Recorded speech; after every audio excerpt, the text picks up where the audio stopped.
আজকে আমি চিকেন শস্য দিয়ে বানাবো, শস্য আর পোস্তটা দিয়ে। এই যে চিকেন নিয়ে নিয়েছি, লাগবে হলো লবণ, এখানে পেঁয়াজ রসুন আদা আর কাঁচা লঙ্কার পেস্ট করা আছে, এখানে আছে টক দই, এখানে হচ্ছে শস্য আর পোস্ত আমি পেস্ট করে নিয়েছি, এখানে তেজপাতা আর পেঁয়াজ কুচি কুচি করে কেটে নিয়েছি, এখানে আছে ধনিয়ার গুঁড়া, জিরার গুঁড়া, হলুদ, এই যে লঙ্কার গুঁড়া আর এখানে লবণ।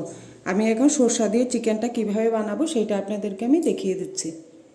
এই যে চিকেনটার মধ্যে আমি এখন দিয়ে দিচ্ছি এই যে লবণ,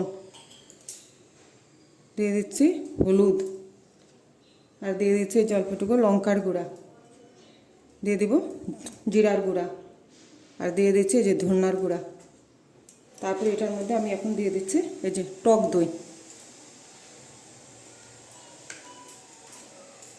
দিয়ে দিব পেঁয়াজ রসুন আদার কাঁচা লঙ্কার পেস্টটা, আর দিয়ে দিচ্ছি এই যে তেজপাতা আর এই যে সরষের তেল দিয়ে আমি ভালো করে চিকেনটাকে মেখে নিব।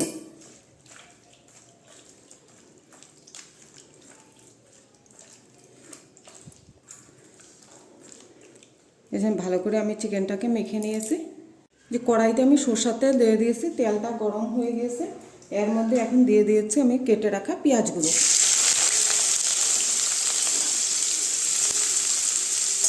পেঁয়াজটা আমি হালকা করে ভেজে নিব। যেদিন পেঁয়াজটা আমি হালকা করে ভেজে নিয়েছি, এর মধ্যে আমি দিয়ে দিচ্ছি অল্পটুকু জিরার গুঁড়া।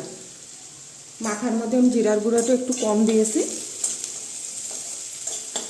পেঁয়াজের সঙ্গে আর একটু ভেজে নিয়েছি আমি জিরার গুঁড়াটা, এর মধ্যে এখন দিয়ে দেব আমি এই যে মেখে রেখেছি চিকেনটা।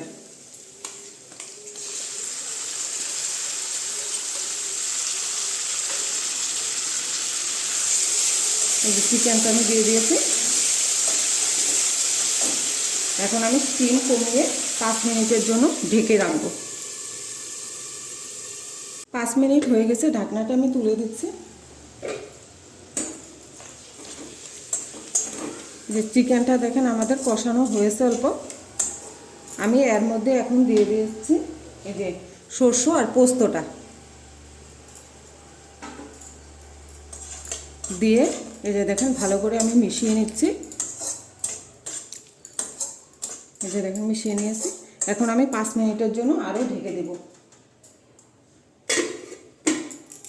5 মিনিট হয়েছে, আমি ঢাকনাটা তুলে দিচ্ছি। যে দেখেন চিকেনটা আমাদের কি সুন্দর কষিয়ে গিয়েছে পোস্ত আর সরষের সঙ্গে। এখন আমি এটার মধ্যে দিয়ে দিচ্ছি অল্পটুকু জল।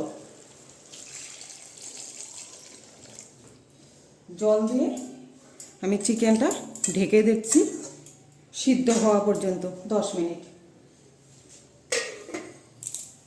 10 মিনিট হয়েছে, ঢাকনাটা তুলে দিচ্ছি। এখন দেখেন ঝোলটা রয়েছে, আর একটু শুকাবে, তারপরে আমি নামিয়ে দেব। এই যে দেখেন আমাদের সর্ষে চিকেনটা হয়ে গিয়েছে, এখন আমি নামিয়ে দেবো। আমার সর্ষে চিকেনের রেসিপিটা যদি ভালো লাগে তাহলে আপনারা লাইক করবেন, শেয়ার করবেন, সাবস্ক্রাইব করবেন। এই যে দেখেন কি সুন্দর হয়েছে। এখন আমি এটাকে নামিয়ে দেব। দেখেন চিকেনটা আমি নামিয়ে দিয়েছি, এর উপরে আমি দিয়ে দিচ্ছি এই যে সরষের তেল। দেখেন উপরে দিয়ে দিয়েছি। চিকেন সর্ষে আমাদের হয়ে গিয়েছে।